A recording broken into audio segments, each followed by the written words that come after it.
नमस्कार दोस्तों, स्वागत है आपका फिर से एक नए वीडियो में। तो दोस्तों, BSNL third PRC BSNL pension revision की अगर बात करें तो पेंशन रिवीजन 30 मार्च को कोर्ट केस का लास्ट फैसला आने वाला था, जो कि अब कैंसिल हो चुका है और इसकी जो डेट है वो आगे बढ़कर 20 अप्रैल को कर दी गई है। अब यहाँ पर सरकार ने ऐसी क्या चीज करी, कौन सी नीति अपनाई या फिर कौन सा ऐसा प्लानिंग करके आया था कि कोर्ट ने यह आदेश मान लिया और जो 30 अप्रैल की लास्ट सुनवाई है उसको 20 अप्रैल तक बढ़ा दिया, यानी कि 20 दिन आगे बढ़ा दिया।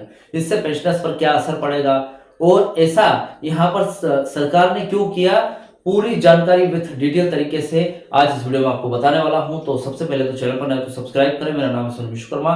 जानकारी यूजफुल लगे तो लाइक करके जरूर जाना। चलिए दोस्तों, बढ़ाते हैं वीडियो को आगे।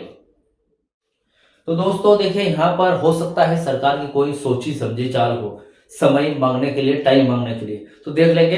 देखिए, दिल्ली हाईकोर्ट में 30 मार्च 2026 को हुई सुनवाई और अब अगली तारीख यानी कि 20 अप्रैल 2026 मिलने के बाद सरकारी वकील का अचानक से बदलना पेंशनर्स के बीच चर्चाओं का विषय बना हुआ है। यानी कि उनका जो सरकारी वकील था, सरकार ने जो अपनी तरफ से वकील किया था वो चेंज हुआ। क्यों चेंज होते हैं? देखिए, सबसे पहले तो सरकारी वकील का बदलना, प्रक्रिया और आगे का प्लान क्या था, किस प्लान के तहत ऐसा हुआ। देखिए, जब भी किसी महत्वपूर्ण केस के बीच में सरकारी वकील बदला जाता है तो इसके दो पहलू हो सकते हैं।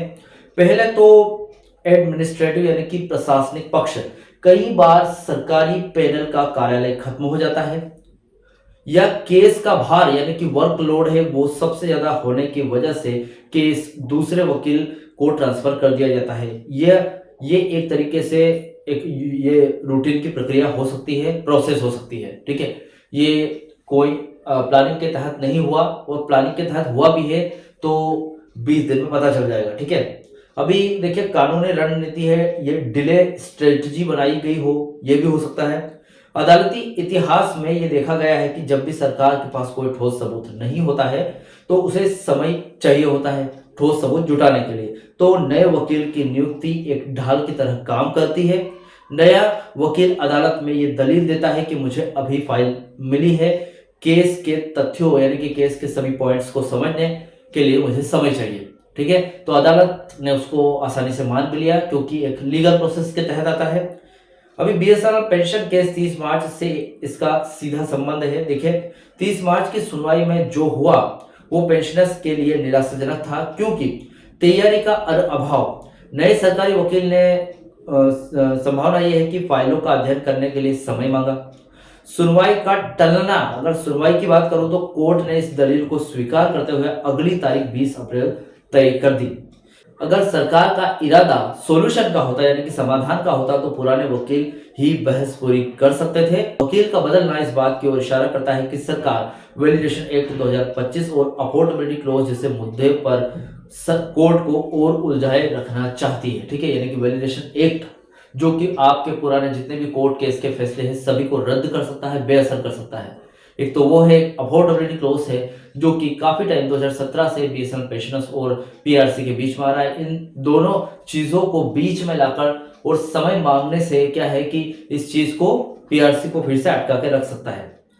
20 अप्रैल की तारीख और आगे की जो भी स्टेप बाय स्टेप प्रोसेस रहेगी, जैसे कि अब जब मामला 20 अप्रैल तक खिंच गया है तो इसके कुछ गंभीर प्रभाव हो सकते हैं। सबसे पहले तो नया माइंडसेट बनेगा। 20 अप्रैल को एक नए वकील को अपनी दलीलें शुरू से पेश करनी पड़ सकती है जिससे केस की गति धीमी हो सकती है। यानी कि हो सकता है 20 अप्रैल को लास्ट हियरिंग ना हो क्योंकि कोर्ट केस में नया वकील आएगा तो जो फिर से उनकी प्रोसेस के तहत जो भी दलील दी जाएगी वो फिर से स्टार्ट करेगा।